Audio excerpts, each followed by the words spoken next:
Que hay un día más. Estamos muy pendientes de conocer la última hora del caso de Ana y Olivia, las niñas asesinadas presuntamente por su padre. Carlos Centurión, muy buenos días.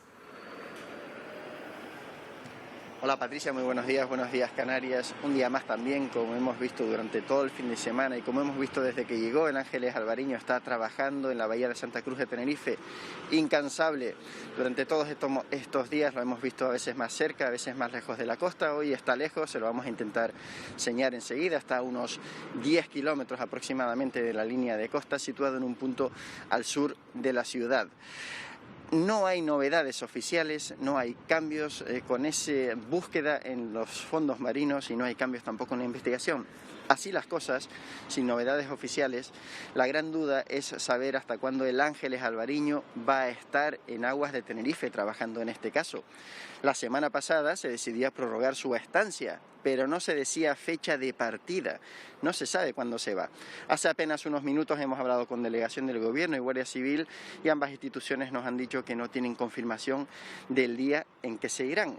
Recuerden que la semana pasada, a la vez que se decidía prorrogar la estancia de este barco, también se informaba de que se están buscando alternativas tecnológicas para poder sustituir al Ángeles Alvariño una vez se tenga que ir.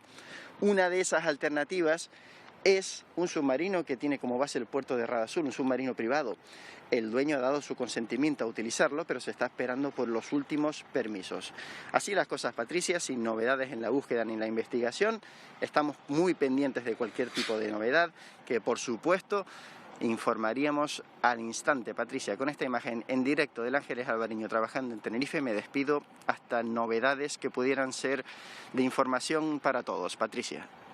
Pues gracias, Carlos. Esa es la imagen del Ángeles Alvariño que se mantiene en ese punto, como nos decía nuestro compañero Carlos Centurión, y pendiente de que pueda ofrecer resultados en los próximos días. Precisamente de la violencia machista, de la violencia vicaria, vamos a hablar con Ismael Pérez, que es psicólogo forense, que ya está aquí con nosotros. ¿Qué tal? Muy buenos días, bienvenido. Muy buenos días, muchas gracias por la invitación, por estar de nuevo en esta casa que empiezo a considerar mía.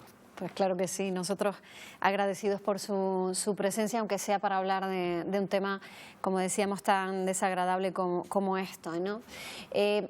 Sigue buscando el Ángeles Alvariño, sigue buscando a la pequeña Ana, también a Tomás Jimeno, sin resultados de momento, pero sí es cierto que el hecho de haber encontrado ya al menos uno de los cuerpos, el de Olivia, ha dado un cierto descanso a la familia y a la madre especialmente, ¿no? Sí, no solo a la madre, por supuesto que sí, a la familia de la madre, a la familia extensa, pero incluso a la familia de Tomás Jimeno, digámoslo así, porque ella es un hombre que ha dado la vuelta al mundo y que las referencias a él pues son conocidas. Y a lo que iba, es importante también considerar a la familia de él, a sus hermanas, a sus padres, a sus madres, a sus sobrinos, independientemente de la familia de Beatriz, por supuesto que sí, y todo lo que conlleva los ámbitos de las familias extensas, de ambas. Claro, esto da, digamos, un cierto descanso porque conocemos otros casos en los que no ha habido ningún resultado y siempre queda la incógnita de qué habrá pasado, ¿no? Es verdad que todavía no se han desvelado todos los detalles, pero en desapariciones similares como las de Jeremy Vargas, las de niños, básicamente, ¿no? Que nunca más se ha sabido nada, esas familias tienen una angustia que quizá no se puede nunca calmar. En este caso es horroroso, desde luego, es un drama que acompañará toda la vida a esas familias, pero permite por lo menos llorar, ¿no? esa ausencia, ¿no? Efectivamente, estamos hablando de duelos no concluidos, no cerrados, duelos que necesitan elaborarse.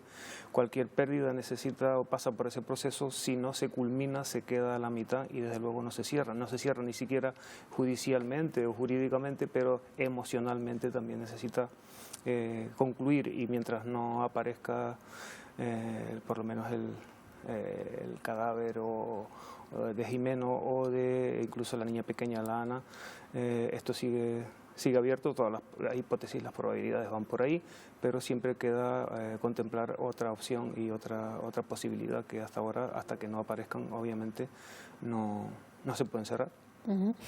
Hemos hablado de la violencia vicaria. En estos últimos días se ha habido mucho más que a lo mejor en ocasiones anteriores. Este caso ha dado visibilidad a este tipo de violencia a pesar de que ha existido siempre, ¿no? Sí, siempre ha existido. Este es el grado más alto del tipo de violencia vicaria ejercida contra una persona sin que esta persona esté. Es el máximo, la máxima expresión de la violencia contra la mujer de forma vicaria, pero también tenemos violencia doméstica, la que se puede ejercer sobre otras personas que sean de apego y de referencia en este caso para la persona a la que se quiere hacer daño. Incluye también violencia sobre animales, a mascotas, también violencia sobre utensilios, propiedades, vestidos, etcétera, etcétera, que conllevan ese daño, la manifestación de esa rabia contenida o incluso de ese odio a través de pertenencias físicas o incluso objetos propiedad de esa persona, y no solo propiedad, sino en donde hay un vínculo de apego, fundamentalmente apego y afecto hacia esas personas u objetos o animales. En algunos casos esta violencia vicaria tiene consecuencias psicológicas que pueden ser irreversibles, ¿no?, para toda la vida.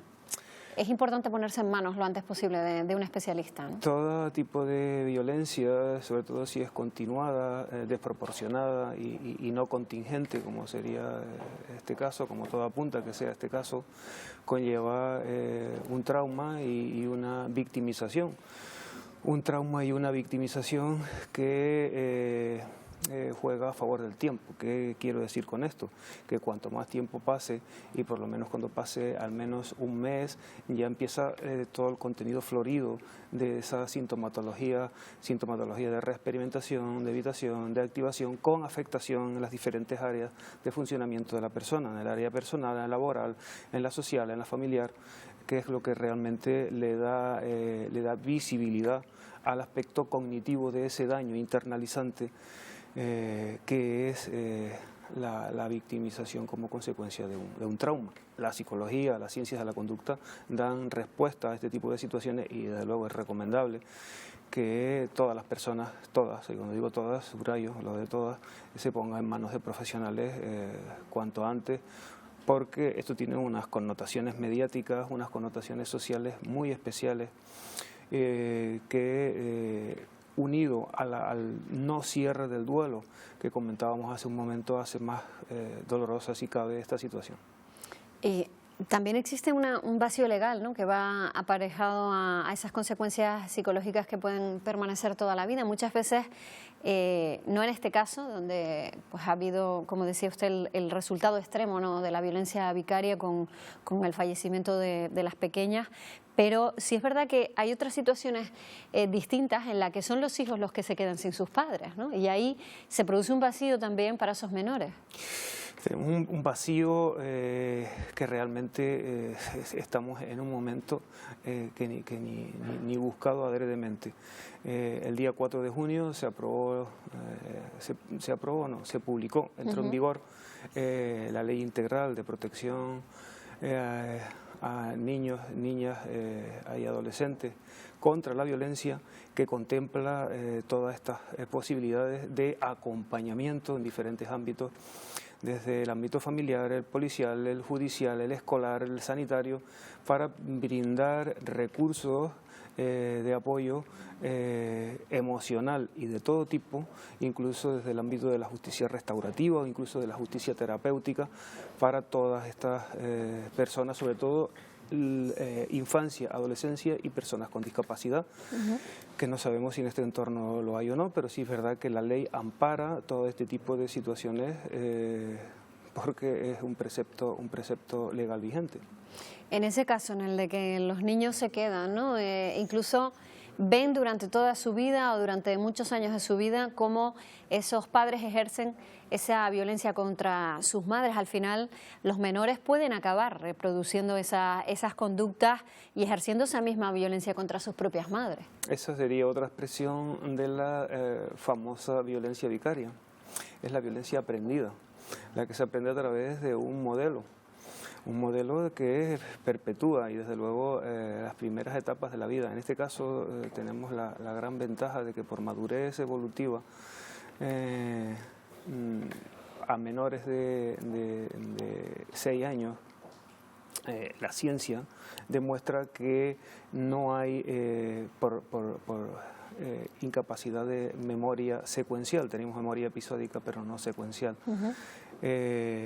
no hay perpetuación de ese daño, no se prolonga, pero no sabemos cuántos menores de este entorno y en otras situaciones, porque lo importante no es limitarlo a este contexto del que sabemos muy poco y está en manos de la criminalística y de la psicología y de la policía judicial para darle respuesta, pero en general el daño que se comete contra menores de edad y menores de 6 años están protegidos, digámoslo así, entre comillas, siempre que no sea un daño físico importante que ponga en peligro su vida, están protegidos por la denominada amnesia infantil. Pero ocurre que, claro, a medida que nos vamos haciendo mayores, si esos malos tratos se prolongan en el tiempo, con una edad más adolescente, una edad más adulta, incluso se puede trasladar esos malos tratos al propio núcleo familiar que forma esa persona, ¿no?, en el futuro. Sin duda, sin duda, sin duda, sin duda. Y ese es el problema del trauma, el daño por estrés postraumático es crónico. Y eso no quiere decir que esté presente siempre, pero aparece a poco que haya un disparador, un estresor que lo desencadene, aparece, emerge, y por eso es esta sensibilidad especial en tratar de ese tipo de... Hay que intervenir pronto, ¿no? Pronto y nunca y siempre que haya un seguimiento, no hay, este tipo de personas no pueden tener una alta definitiva, siempre tienen que tener un control de las posibles manifestaciones en forma de, como decíamos antes, de reexperimentación, que son los síntomas más invalidantes que aparecen en forma de flashbacks, que estás, por ejemplo, en casa viendo la televisión y de buenas a primeras te viene la imagen de ese hecho concreto y te deja en estado de shock. Síntomas de evitación para evitar determinadas situaciones, contextos, lugares, personas, con miedo, con sensación de no poderlo superar, y también los síntomas de activación. Ahí aparecen cambios comportamentales relacionados con la irritabilidad, respuestas exageradas de sobresalto, hipervigilancia, que son los síntomas más, porque eso tiene el componente motor, fundamentalmente, son los más incapacitantes también. Pues Ismael Pérez, muchísimas gracias por aclararnos todas estas cuestiones y gracias por estar aquí en Buenos Días Canarias. Muchas gracias, buenos días. Buenos días.